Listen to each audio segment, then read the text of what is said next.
दिलदार music present.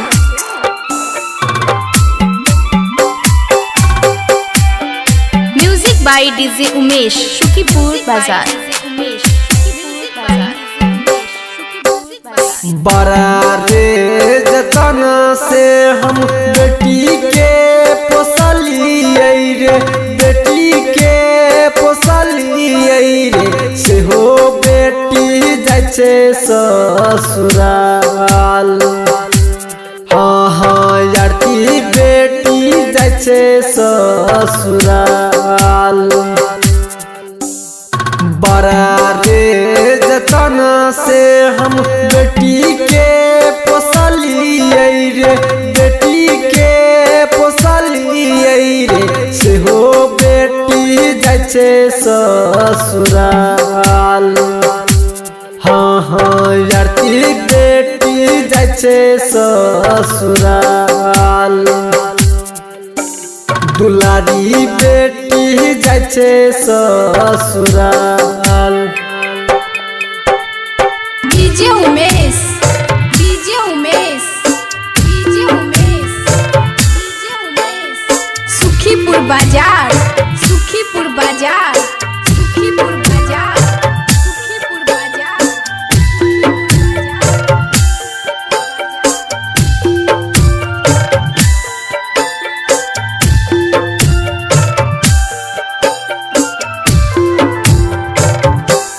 आगे बेटी जाइछे ससुर बात निक से तू रही हेगी, निक से तू रही हेगी, भूली है नहीं पापा जी के प्यार। से हो बेटी जाइछे ससुराल। आगे बेटी जाइछे ससुर बात निक से तू रही हेगे, निक से तू रही हेगे, भूली है नहीं माता जी के प्यार।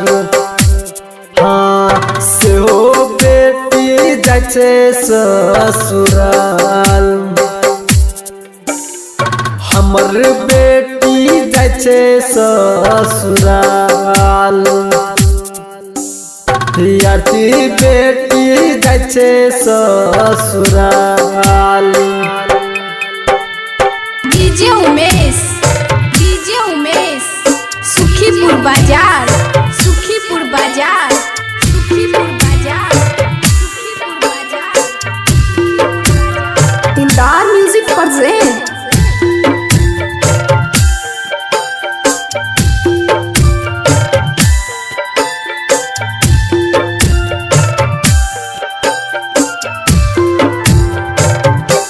आगे बेटी पापा तोहर कानई चौबैसी के दुआरा बागे, अपन दुआरा बागे, बीतल बात के पड़ै छै याद। याती बेटी जाइछे ससुराल। आगे बेटी ललित भैया कानई चौबैसी के दुआरा बागे, तोहरा दुआरा बागे, मोहन भैया के जइहे नहीं भुलाए।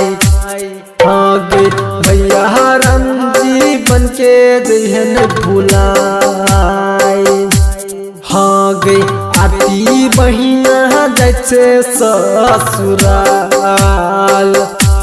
हाँ गे से हो बहिना जाइछे ससुराल। दिलदार रिकॉर्डिंग स्टूडियो जनकपुर 16। संपर्क नंबर 98 178 34 5 83।